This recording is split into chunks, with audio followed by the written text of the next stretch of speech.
Dalilnya At-Tirmidzi nomor hadis 414 dari Ummu Habibah radhiyallahu taala anha, man shalla 12 raka'atan, siapa yang salat 12 rakaat fi yaumin wa lailatin, dia kerjakan di siang sampai malam mengiringi salat fardunya.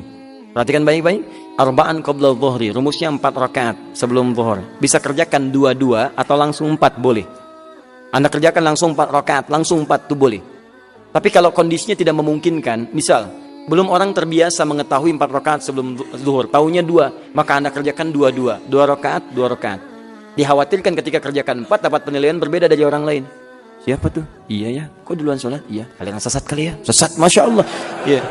Baik, nah itu belum paham. Jadi kita bijak menyikapinya 2-2. Baik, kemudian raka'ataini ba'daha, 2 rakaat setelahnya, 4 tambah 2 6. Raka'ataini ba'dal maghrib, 2 rakaat setelah maghrib, tambah 2 8. Raka'ataini ba'dal isya, 2 rakaat setelah isya 10. Wa raka'ataini qabla al-fajri, 2 rakaat sebelum fajar. Jadi 12. Anda kerjakan itu, buniyalahunna baitun fil jannah. Bunyalahu bihinna baitun fil jannah. Dia akan dibangunkan satu rumah, satu istana di surga untuknya. Di surga untuknya. Nah, Sayyidah Maimunah, Ummu Habibah radhiyallahu taala anha, ketika mendengar hadis itu, beliau langsung bertekad pada dirinya, bima ma'na laqad azamtu nafsi alla atrukaha tula hayati. Saat saya mendengar itu, saya berjanji, bertekad pada diri saya enggak akan tinggalkan selama hidup saya. Sekarang apa pertanyaannya? Apakah jika kita hanya mengerjakan 10 rakaat juga dapat istana di surga?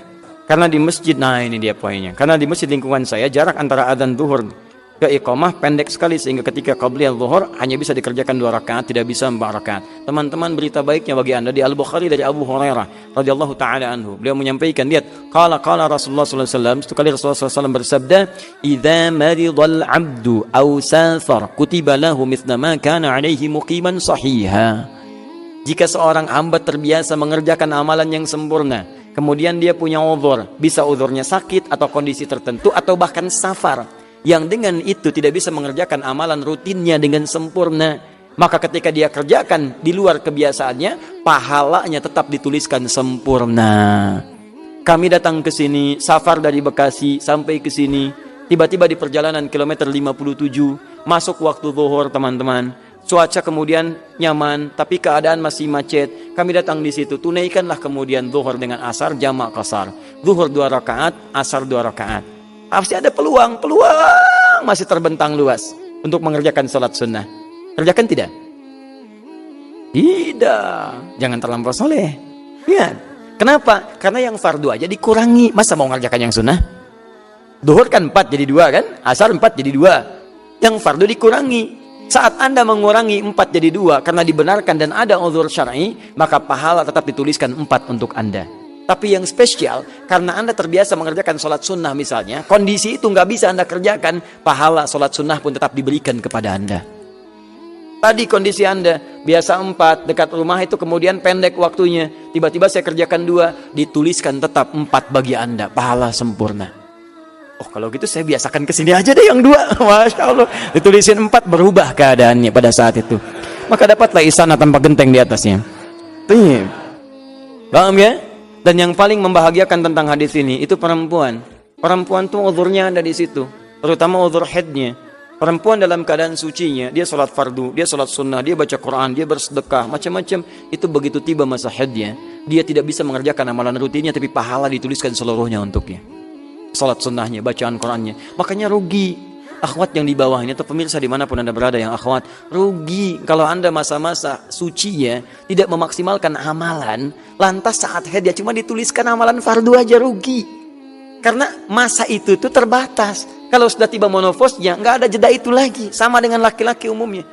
Makanya yang ikhwan, yang suaminya itu ingatkan, mah ayo mah ngaji, mah bangun yuk malam tahajud yuk, ayo bismillah, maksimalkan. Bantu dia supaya dia bisa ke surga.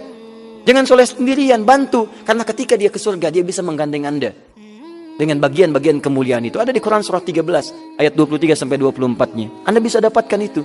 Jadi kalau Anda kompak kerjasama dan paham bahwa istri Anda itu mitra yang menyempurnakan untuk ke surga, kita bisa memperlakukan dengan luar biasa indahnya.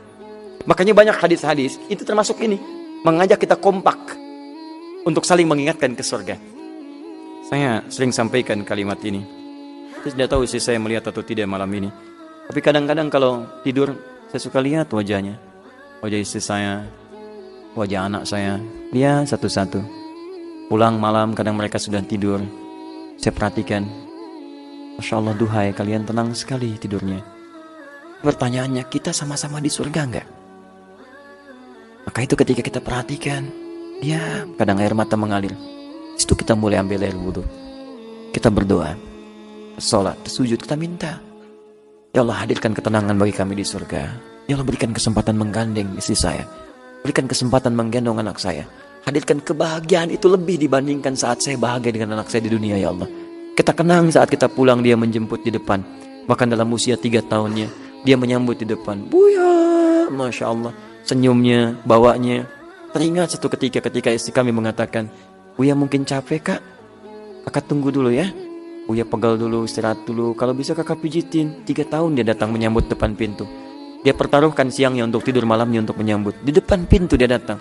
Ya, capek ya? Ayo datang, kakak pijit dulu ya. Ayo Buya berbaring, pijit.